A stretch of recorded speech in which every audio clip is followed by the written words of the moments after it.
Hey everyone, welcome back to the channel. So today I've got a little bit of an interesting video that hopefully might help a few people that are looking to install a pre-filter. Alright guys, so as you can see, this Jeep is no mall crawler. This thing actually goes out and wheels. Now one thing is we have the snorkel because you need a snorkel if you're dealing with things like what's over in this big pit over here, which is a lot of water, and you don't want it going into your air intake.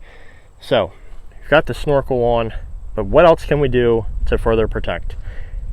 That's where this comes in handy. This right here is a pre-filter. Now this one is the Rugged Ridge one. There's different ones you can get. You can get ones on Amazon that are a little bit cheaper, bigger, different dimensions, things like that, yada yada yada, whatever. Well, anyway, I did have a little bit of issues with this, and there's not really any good explanation on how to correct and make this work. So I'm going to teach you guys what I did. So obviously this doesn't apply to everybody that is a sub on my channel. This is something more for these people looking for the answer to this. So on my Jeep, it's completely loaded. I've done everything that I possibly can, and I'm still doing more. One thing is limb raisers. Now, granted, having a snorkel and a limb raiser is kind of doesn't really work too well. For that side, it's a little bit more beneficial because if a limb from a tree is going up it, it's going to smack right into this. So for this side, we at least need to be cautious on this, but it's a lot more of a help on that side. But for the look's sake, I'd rather have it actually on both sides. This limb raiser will hit that. I bypassed it though, because on my kit for the limb raiser, we have the bracket here. I initially had them up here on the top bar and the whole, I actually dropped it down and you guys can see it just barely, if it even touches it. But this canister though is still too wide and was hitting the bracket for the light bar. And honestly, I think it was hitting the side pillar here as well, being all the way down to here. But even still, this didn't fit over top of this either. So for this snorkel, this one's actually a $60 snorkel on Amazon. I didn't go crazy on anything high tech because it's a snorkel. It's going to get the living crap beat out of it, and honestly I didn't see any point in spending a high dollar value on this, because they're all relatively the same thing. It's just a piece of plastic tubing.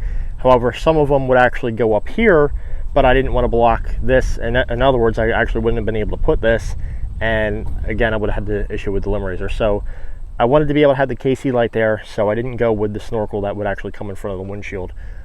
So that's another reason why I went with this choice. But the idea was we needed to make this fit the diameter of this and also raise it up a little bit. So what I actually did was I went to a hardware store and I got a 3x3, so both sides are the same, they're both 3x3 piece of plumbing hardware. This is just that rubbery hose that you can use to fix plumbing. Works perfect. You can see there's a little bit of a bulge. It's kind of bowing out because the top is definitely had to go in a lot more than the bottom. However, I tried to do a step down size and it just way too much. The 3 inches works perfect because this one is like 3 3/4 for the diameter of the circle, and this one is like 3 1/4. So to try to do a step down on that isn't really getting anywhere. It's just kind of a hot mess. So we went with the 3x3. Would have preferred if I could have got this up a little bit higher, but I can't find anything that's extended higher, because then I could have kept the limb raiser up and the mounting point that it was. But it really doesn't matter. It's on, the limb raisers are on, it's going to be able to do its job. That's how we modified to be able to get that on, and it's going to work. It don't look bad, so I'm content with that. Now, what do these do? Well, if you guys can see, there's these little drawings here. It shows you a bunch of debris, shows the lid being opened up, and then it shows the lid being poured out.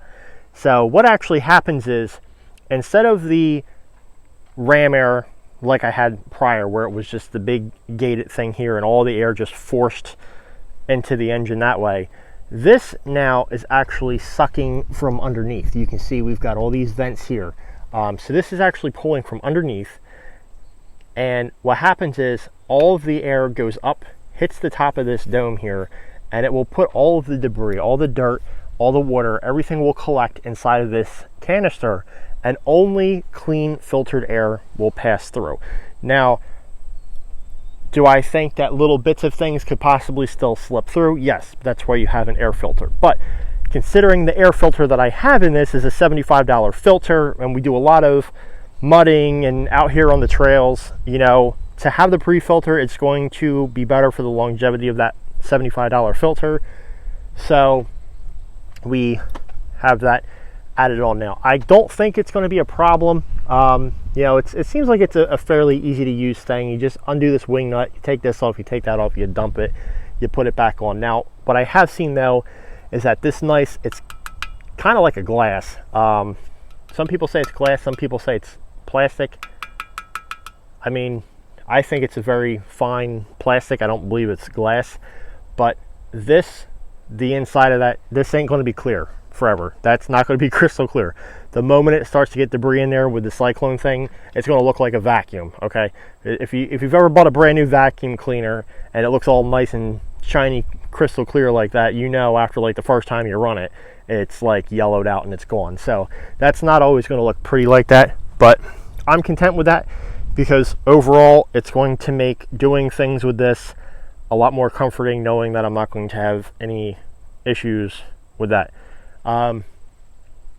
So let's see here, just for giggles, I'm actually going to go ahead and pop this open and let you guys get a sample of what the filter actually looks like. So we're going to go ahead and pop this open. Okay, now let's look at the inside of this. Now right there you can already see going back to the engine is completely filthy. That's dirty. And here's our filter, which I'm not going to pull this out because it's a pain to get it in there, but you can see there's a lot of dust that is actually still seeping through that. So hopefully that is a good example of the things that is going to be able to capture and reduce from happening. It's really not good to have all that kind of stuff going in your motor. Yeah, Jeeps are kind of made to be able to handle it, but at the same time, there's aftermarket parts on the market for a reason. So my personal opinion, I'm going to run this for a while, see how it does. I really don't anticipate any problems. I think it's going to work really well, but at some point later on, one day when I'm wheeling and doing a video, I will actually touch base on that again and let you know after some time goes by, you know, how well it's actually performed. I am going to end up cleaning out that air box so that way there's nothing in it, and this way we can actually get a good estimation on, you know, how well that works. What I would assume is that there's going to be nothing getting past that filter going into the engine. So that's pretty much what I'm hoping for at this point. So if you guys enjoy content like this, please give it a big thumbs up, consider subscribing and hitting the notification bell so that way you're notified every time I upload a video. Now my channel is a variety channel. We do some stuff with the Jeep, we do some stuff with the Mustang, we do some abandoned exploring, and we also do some model kits. So I do have a little bit of a variety, but if you're interested, then I'll see you guys next time. The apocalypse.